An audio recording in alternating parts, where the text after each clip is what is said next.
Threaten my friend with revenge porn? I'll ruin your whole damn life. By user further dimensions. My very good friend made some slightly dumb mistakes and sent some pictures to someone that she reasonably thought she could trust, but not knowing much more than his first name, his screen name, and roughly where he lived and the type of work he did. He is not in our country but had indicated that he would be traveling for work to near us shortly, and they had made some plans to meet. And when she got some red flags and backed out, the dude threatened to publish these pictures online. I am, incidentally, an attorney. So, some searching later, and gathering up any pictures he sent her of him, that could possibly identify him, his online handle led me to a TikTok page, which lead me to an Instagram page with his name on it. That lead to a LinkedIn page with his place of work that matched a picture he sent with a branded polo he was wearing. Some more searched got me the email of the CEO, VP of HR, Operations Manager, and Public Relations Manager.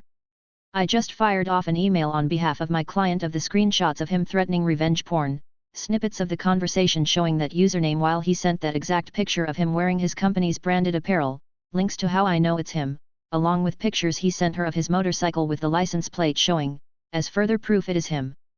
I also included screenshots of him discussing a workplace incident that were time-stamped, along with pieces of dialogue discussing how he had sex with an ex at his place of work, and discussing plans to have sex with her in his office as well.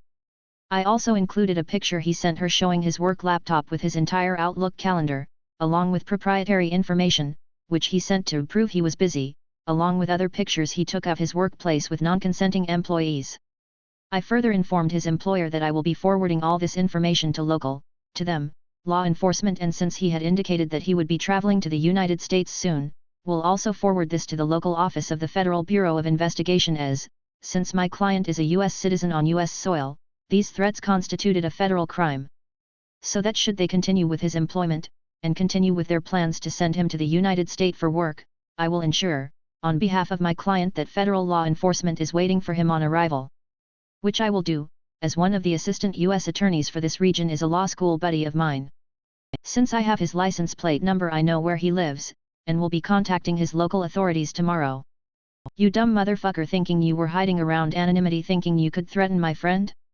It took me 45 minutes to destroy your life. I ruined my ex-boyfriend's life 20 plus years ago, and I just made sure it stayed ruined, by user salty_effect_3268. Sorry, this is a bit long. All names changed. Throwaway account for all the reasons. When I was in college in the 90s, I met Jake, then M23, through mutual friends. He had already graduated and was planning to move to the opposite side of the United States for grad school, and I had already been making plans to move with friends only a 90-minute drive away from where he was moving to. We had so much in common, fell in love, and it really seemed like fate, both planning to move 3,000 miles and landing so close together. He had 2 sisters and a younger brother who were all awesome people, and I became instant friends with them as well. Because he was in school and I was working, I would usually go to him to hang out on weekends. He was renting a house with 2 roommates, also in his program. We were young, so money was tight, but we had fun, went for taco dates and spent a lot of time at his house where he was breeding and selling small animals. Jake was an animal sciences PhD student, so being around animals was normal and I loved it. I met and became friends with his advisor's wife, Mary, mid-50s, who worked in administration at the university. She is a lovely woman and I would often have lunch with her when I went over on weekends. Jake was a teaching assistant, and I met other people in the program and made friends with them faster than he did. After about 2 years of dating, I was at the house one day, laying in bed together, in a state of some undress, and he said out of the blue, he was concerned I'd been gaining weight and it made it harder for him to be attracted to me. No concern about my health, it was all about him finding me unattractive. I sat up and said, well, then maybe you should make sure there is better food for me to eat than crackers and cheese when I come up on weekends. Even at 23, I didn't take that kind of BS. I had gained maybe 10 pounds since meeting him 2 years earlier and still wore the same size clothes, about a US size 6 to 8. I wasn't going to engage in a fight about it after all, it was his problem, not mine, so I asked him calmly, so what is your solution to this?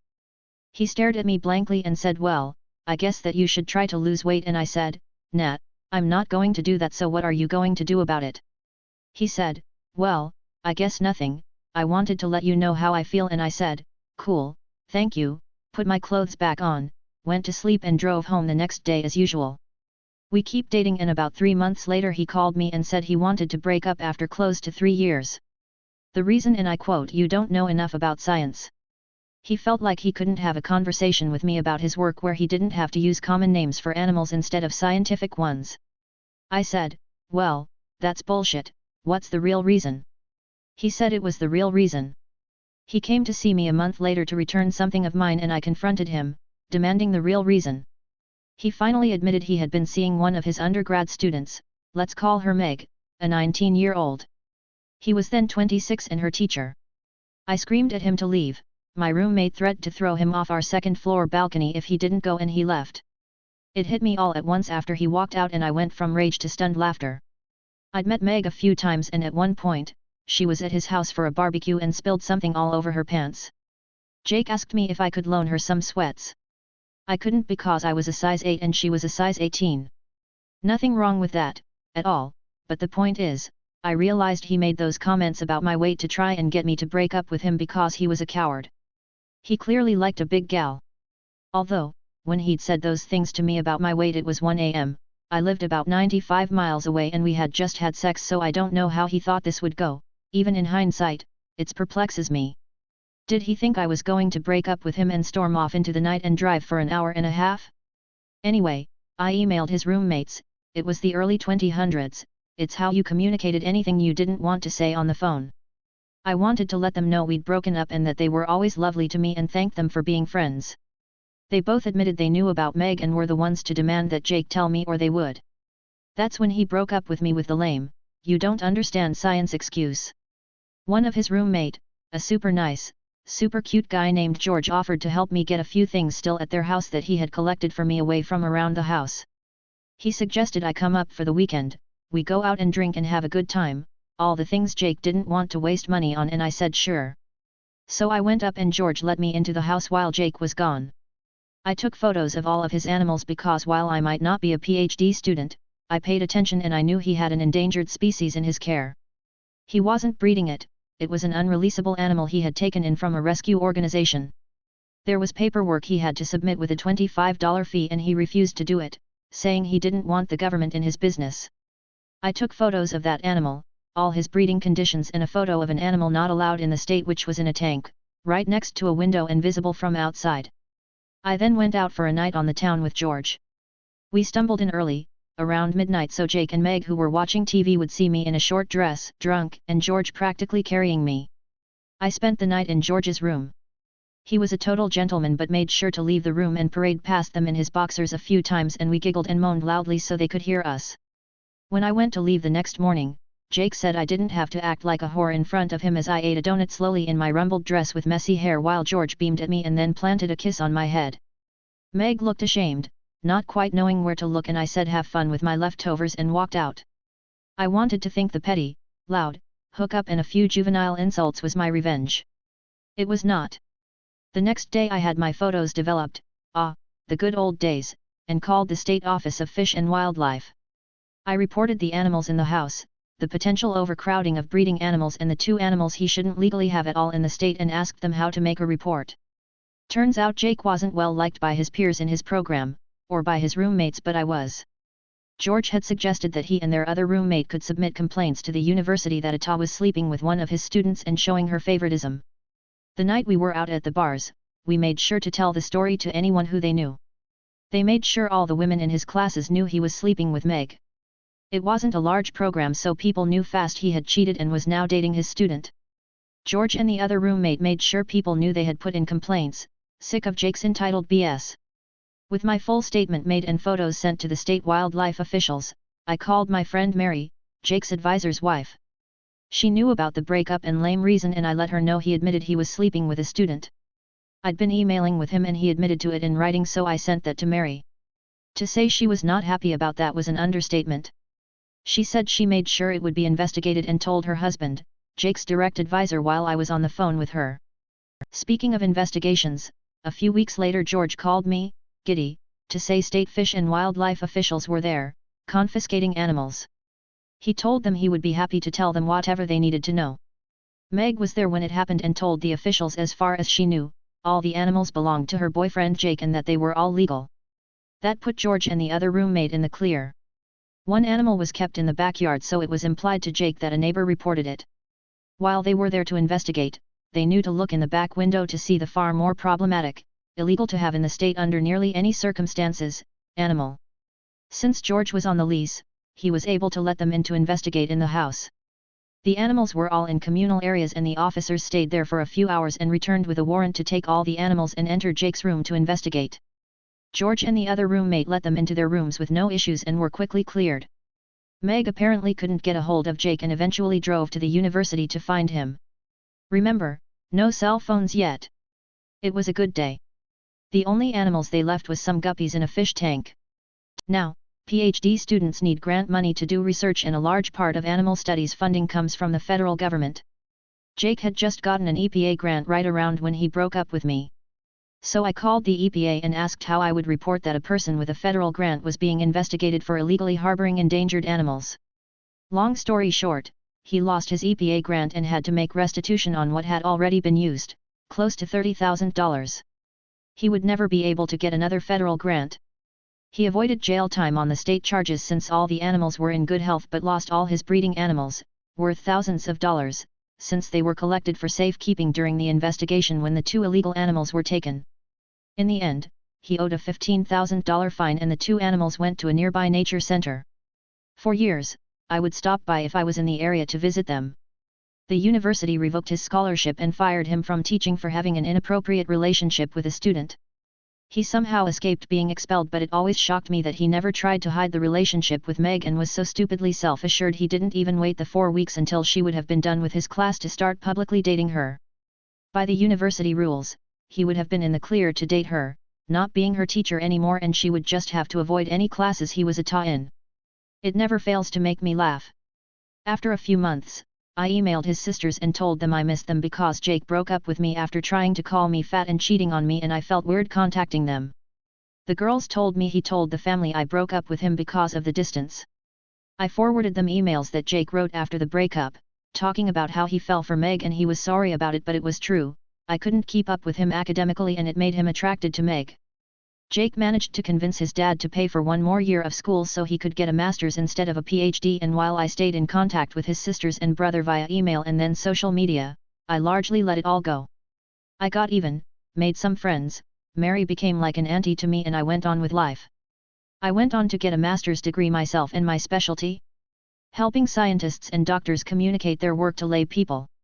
You know, us dummies who can't remember all the scientific names. I swear, it happened by accident, not design, but I love it and I work with everyone from small-town doctors and nurses to pharmaceutical companies to museums to state and federal governments to film and TV producers.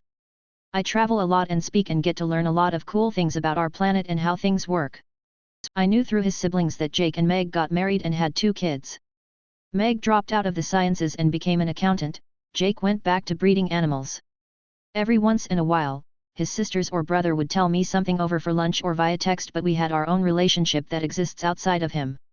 Apparently when I sent a wedding gift for one of his sisters, he loudly complained at a co-ed bridal shower that all of his siblings still were my friend and didn't make an effort to embrace his now wife, Meg. Apparently the sister just laughed and said, "I don't make it a habit to be friends with home wreckers."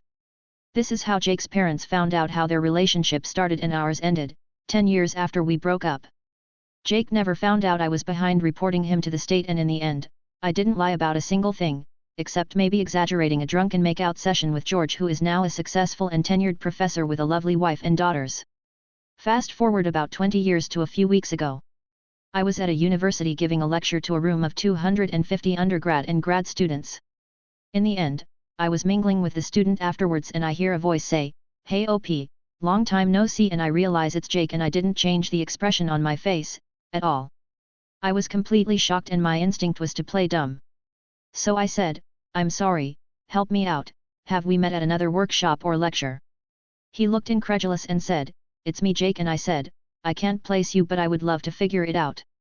Finally I gasped and said, "Oh my goodness, Jake. I guess I blocked you out," and said, "Well, lovely to see you," and moved on quickly when he tried to reach out and hug me. I was happy to leave it there, with the satisfaction of him seeing me as a guest lecturer in a science department of a major university when he was just in the audience. The department chair and faculty who had invited me to speak took me out to dinner, and while there, one of them said, "So you know Jake?" I said, "I did, from over 20 years ago," being vague about how. She went on to tell me he had been there for an interview for a teaching position and had spent a few days there observing, and they were likely going to hire him. I couldn't control it, I scoffed. When they all looked at me I said, "I'm sorry, I'm just shocked he's teaching after what happened at University X." They said, "What happened?" and I said, "He was sleeping with a 19-year-old student when he was 26 and he had to leave the program without a PhD because he couldn't afford to stay after losing his scholarship." The three people I was with all looked at each other like they knew they had a problem and said, "Wow, we'll have to look into that," and changed the subject. My old friend Mary, retired a year or two now but still friendly with her old collages, called me this weekend to say a friend at the university let her know someone had called doing a background check about Jake and they pulled his file, which included being fired, leaving the program with a lower degree, and the complaint letters from over 20 years ago about his conduct. Mary's name had been on it with her husband listed as the faculty advisor, so she thought she'd like to know. As a bonus, it had a copy of his arrest record for the illegal animals. I guess his dad had paid for a decent lawyer to get the record expunged after the charges were reduced, and he paid the fine so it doesn't show up on a standard background check. I don't think he's going to get that job. So I will return to my life, content that the universe comes through sometimes, especially if you give it a little nudge now and then. The best revenge is when you don't have to do anything wrong, you just have to help direct knowledge to the right places. If there is anything I can impart to any young women and men reading this, as I shimmy happily into my now size 10 pants, it's that, if someone who is supposed to love you complains about your weight or looks, that is their problem to fix mentally, not yours, and maybe it's time to check out what they are doing behind your back or simply move on.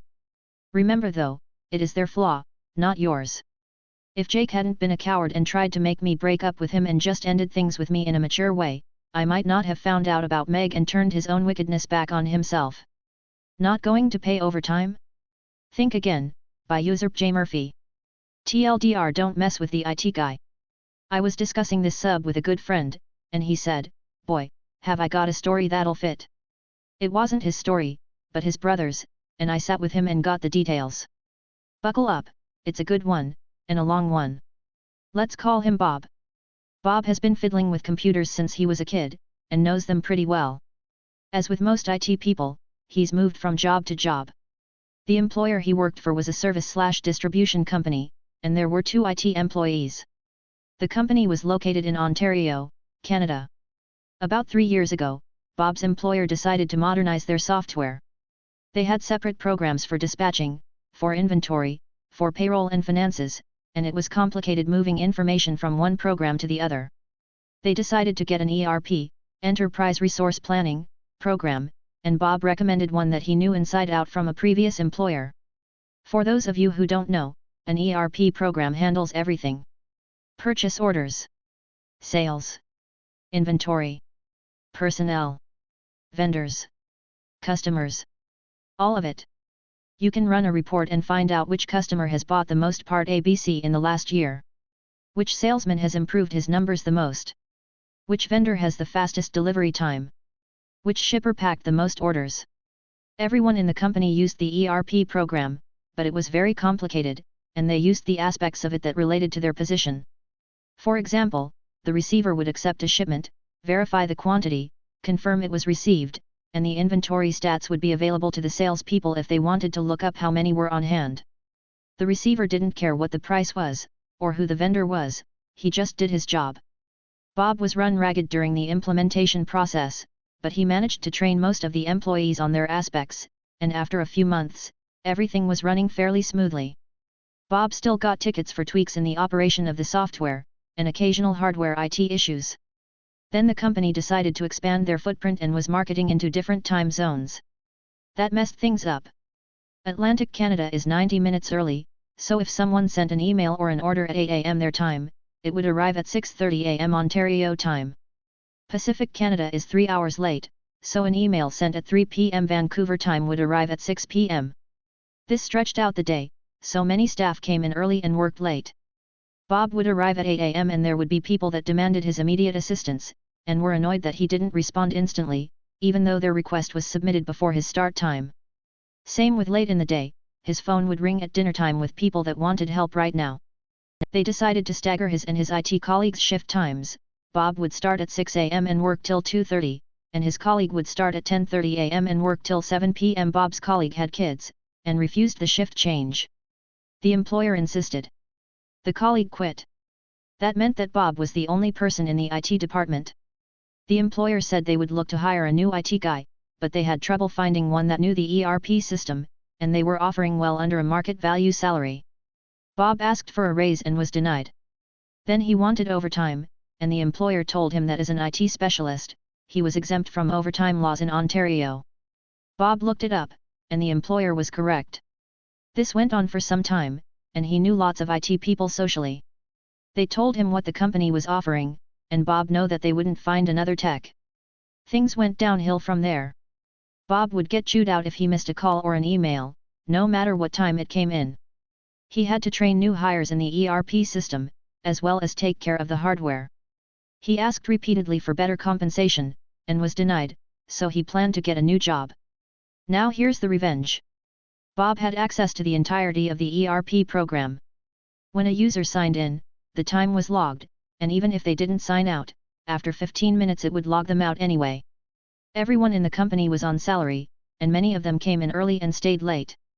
Ontario labor law states that even salaried workers are entitled to overtime after 44 hours a week, unless they were managers or supervisors. So Bob jumped into the program and ran a report for each employee that wasn't a manager. All the way back to when the ERP program was started. Then he reached out to an employment lawyer and got the okay to refer employees to him. Bob lined up another job, and after he left, every employee in the company got an email with an Excel sheet showing the hours they had put in past 44 hours a week. The subject line said "You're legally entitled to overtime pay." In the body of the email was the lawyer's name. The shit hit the fan. Almost every employee authorized the lawyer to negotiate with the company on their behalf, and the company had to pay a ton of money. All the company had to do was pay Bob for the extra work he put in. Instead, they had to pay almost everyone.